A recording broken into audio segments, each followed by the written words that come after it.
Search for them as you would for silver. Seek them like hidden treasures. Then you will understand what it means to fear the Lord, and you will gain knowledge of God. For the Lord grants wisdom. From His mouth comes knowledge and understanding. So sabi po dito, naka-highlight po dyan, seek them like hidden treasures. Di po ba, yung mga treasures po, kapag naiisip po natin, yung mga hidden treasures na yan, mostly maiisip po natin yung mga treasure hunters. Ano po ba yung mga treasures na tinutukoy kaya nila dito? Yung parang mga nakabaon pa sa lupa or something, tapos hahanapin nila yon. Parang mala Dora the Explorer ang vibes. Ganun. Tapos, ganun din daw po sa wisdom. Para daw po siyang hidden treasures na hahanapin natin. Kung mahalaga sa atin ang wisdom, dapat daw po, willing din tayong hanapin ito. Kasi it will not come to you. Si wisdom, hindi pupunta sa iyo yan. Dapat ikaw daw yung naghahanap, just like a hidden treasures. Dapat daw po, willing tayong hanapin ito because true wisdom is coming from the Lord. Pero, here's the question. What are we searching for sa ating mga buhay? Tayo, bilang mga tao, we often seek this world's validation, approval. Let's say, this is the standards of the world, dapat ganun din ako.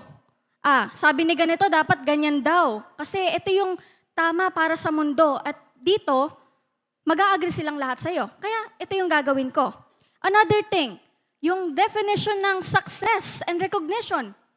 Let's say to your work, gagawin mo to, I will do my best. Kahit mapagod ako, basta makuha ko yung validation that I need and I wanted. Ganun po yung sinasabi ng mundo. And another thing, yung acceptance and answers. Minsan, ang answer natin ay worldly solutions. Gaya nga po ng napag-aralan po natin last Sunday kay Pastor Kenny po, na ibinaba po ni Pastor Kenny, hindi talaga tayo exempted sa mga conflicts. That's a given. Dahil bilang mananampalataya ka, that doesn't mean na hindi ka na papasok sa iba't ibang challenges. But in fact, mas lalo ka pang susubukin at susubukin. But here's the good news. We have the solution. And the only solution sa lahat po ng kinakaharap nating problema is Jesus Christ. And that is true po. But another question na kailangan po nating i-assess sa ating mga sarili, are we seeking God with the same urgency? Are we seeking the Lord? Kung paano natin hinahanap-hanap yung mga things na valuable for us dito sa mundong ito, are we seeking God's wisdom with the same and urgency? So, ano daw po ba ang dapat nating gawin? Meron lang po tayong 3 puntos ngayon. Huwag po kayo mag-alala, 3 puntos lang po talaga siya, wala na pong subpoints. Ayan. Point 1 po natin. Point 1 is, seek God's wisdom tirelessly. Sabi nga po sa verse 4, seek them like hidden treasures. When sinabi nating tirelessly, ano po ba ibig sabihin ng tirelessly? Tirelessly po is walang kapaguran, consistent, constantly mong sinisik yung wisdom daw po na yon. Tayo po, di ba? Kapag tayo gusto natin yung ginagawa natin, kapag tayo passion natin yung ginagawa natin, kahit paulit-ulit nating ginagawa yan, we are happy at hindi tayo napapagod sa pagsik sa mga bagay na yon. And that's just like sa wisdom daw po. Dapat yun yung hinahanap natin. Why? Because it is a treasure. Sabi po rito, this is the real treasure that we must look for. And just like the hidden treasures, wisdom must be pursued. Hindi po yung worldly things yung pinapursue natin, but Proverbs 2 tells us, and the Lord tells us, na dapat sinisik po natin yung karunungan na nagmumula sa Kanya. However, sometimes po, merong confusion. Minsan naihalo natin yung knowledge and wisdom. So ano po ba ang pagkakaiba nila? Because knowledge isn't the same as wisdom. So ito po, knowledge po or kaalaman, ito po yung mga, next slide po. Thank you po. Knowledge po or kaalaman, it is knowing what is true. Ito yung mga information that we can get anywhere. Ito yung mga nalalaman natin. That is knowledge. On the other hand, ang wisdom naman po o karunungan is knowing how to live according to what is true. So let's have an example po. We know about the gospel. We know sin separates us from the Lord. Alam natin that Jesus saves us from our sin and He resurrected from the dead. That is all true. Alam natin yan. And alam din po natin na ngayon na kailangan ng mundo si Jesus. Alam po natin kung gaano kagulo ang mundo ngayon and the Philippines in particular. But, and alam natin yung solusyon doon. But, true wisdom happens, pumapasok na po yung wisdom if there is application na po on paano natin nagagamit yung kaalaman na yon. Dahil, ang wisdom po, dapat may application, dapat may action tayong ginagawa. And if we know about the gospel, that is knowledge. And wisdom is pumapasok kapag ina-apply na natin siya, just like engaging with the Great Commission. May action. So in short po, importante po sila pareho. But the thing is, hindi ka magkakaroon ng karunungan kung wala kang kaalaman. At wala rin namang silbi ang ating kaalaman kung wala tayong karunungan na i-apply yung mga bagay na yon para magkaroon ng pagbabago. At kanino manggagaling yung wisdom na yon? It is coming, of course, from the Lord. Sabi nga po sa Proverbs chapter 2, verse 9, "Then you will understand what is right, just, and fair, and you will find the right way to go." Dahil nga po sa wisdom na nanggagaling sa ating Panginoon, malalaman daw po natin kung ano po ba yung tama na dapat natin ginagawa. Hindi yung karunungan na nanggagaling sa mundo. At despite na kaguluhan sa ating paligid, malalaman natin ano po yung dapat natin gawin. Why? Because there is peace of mind. At galing po yun sa karunungan. And another point na po tayo. Point 2, don't trade God's truth for the world's validation. Sabi po dyan sa Proverbs chapter 2, verse 5, "Then you will understand what it means to fear the Lord, and you will gain knowledge of God." Sabi po dito, the more that we are seeking God's wisdom, the more that we understand kung sino ba talaga si Lord.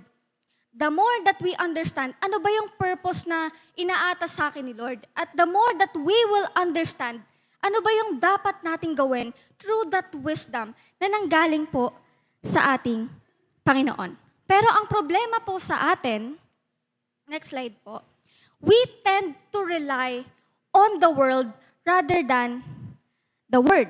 Minsan ang tanong natin, ano kaya yung magiging opinion ng mga tao tungkol sa akin? Kasi kilala nila ako eh. Paano kapag pinahayag ko kaya si Jesus sa kanila? Ano kaya iisipin nila? Gagawin ko pa ba to or not? And yung mga ganong mindset po, dapat daw yun po yung ine-end natin. Why? Dapat po hindi po tayo nagsasik ng validation sa mga tao. Bakit? Dahil ang mga tao is imperfect. And we will always be imperfect. We change, inconsistent po tayo, at makasalanan po tayo. And that is true. At tayo po bilang mga tao, bilang mga Kristiyano, we cannot do it on our own. Kahit pa sabihin mo mataas ang pinag-aralan mo, marami ang experiences mo, if you are away from the Lord, you can never make it. And you will, eventually, we will fail. Kahit pa sabihin natin that we all have the riches ng mundo, kahit gaano ka pa kayaman, kahit na-claim mo na lahat yan at wala naman ang Lord sa buhay mo, everything is empty. But the good news is, we have the perfect Lord. kaya nating sumandal at mag-rely sa Kanya at sa Kanyang karunungan na Kanyang binibigay.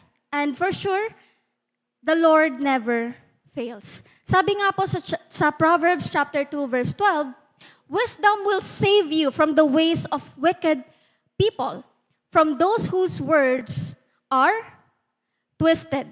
So alam po natin, puno ng kasamaan, puno ng kasinungalingan ang mundong ito. Pero dahil sa karunungan na nakukuha natin sa ating Panginoon, we can be safe from it. And we can be saved from those. And last point naman po natin is, live what you know. Here, babalikan po natin yung foundation po natin. It is the gospel. The gospel po. So, we all know about the gospel. It is a story about the man who saves us from our sins. He died on the cross and he resurrected from the dead. And we know that we must accept him as our Lord and Savior. And we also know about the Great Commission. However, kailangan daw po sa mga bagay na to, dapat meron din tayong application at nakikita yon sa ating mga sarili. And what is that? That is Christ likeness. Yung characteristic po na ni Kristo, dapat na ipapahayag din po yon natin yon sa ibang mga tao. Because kapag tayo po ay magme-mission, we should live what we know as well. Pero, sabi nga po dito sa James chapter 1, verse 22, the summary po niyan is, let us be doers, not hearers. Because we can hear about the word, but we should also do something about it. Kaya naman mga kapatid, tanungin po natin ang ating mga sarili. Oo, alam mo ang katotohanan, but do we live it? Binabase ba natin ang ating buhay sa katotohanan ng Lord o sa katotohanan na binibigay sa atin ng mundo? So para po sa ating conclusion, bakit nga po ba yung title natin is The Value of the Hidden? So throughout Proverbs 2 kasi, di ba po, wisdom po is nirelate po siya sa hidden treasures. Bakit po? Kasi ang treasure po, kahit hindi pa yan nahahanap, kahit nakabaon pa yan sa lupa, it has a value. Meron na po yung value kahit nakatago lang yan at kaya nga po natin siya hinahanap. Ganon din po sa wisdom. There is value in wisdom. Bakit po? Ang karunungan, it has the ability to change lives. It has the ability to transform who you are at para makapagligtas din tayo ng souls. And for us to do kung ano daw po ba yung tama nating gagawin. Pero siguro, sometimes, nasanay na lang tayo sa mga bagay na ginagawa natin. We know, mag-church tayo, pupunta tayo ng cell groups natin, and we're gonna do everything kasi baka nakasanayan na lang natin. So let's assess ourselves. Baka nasanay na nga lang tayo sa mga bagay na to and slowly nakakalimutan natin yung importanteng bagay. What is the purpose of us doing it? And ano nga ba yung value nito kaya natin ito ginagawa? What are you really searching for? Do we value God's wisdom enough for us to pursue it? Gaya na lamang ng paghanap natin sa valuable things in this world na kino-consider na valuable, even though it only gives you temporary happiness. Sabi nga po sa Proverbs chapter 2 verse 6, for the Lord grants wisdom. From His mouth comes knowledge and understanding. And through the Lord po, dito po natin mahahanap ang tunay na kaligayahan at ang tunay na karunungan na may a-apply natin sa ating pang-araw-araw na buhay. Bilang pagtatapos po, atin pong tandaan ang tatlong bagay na ito. Seek, choose, and live. Seek God's wisdom. Lagi po nating hanapin ang wisdom ng Lord at i-crave po natin ito all the time. Choose God's truth over worldly validation. And lastly, live what God has already taught you.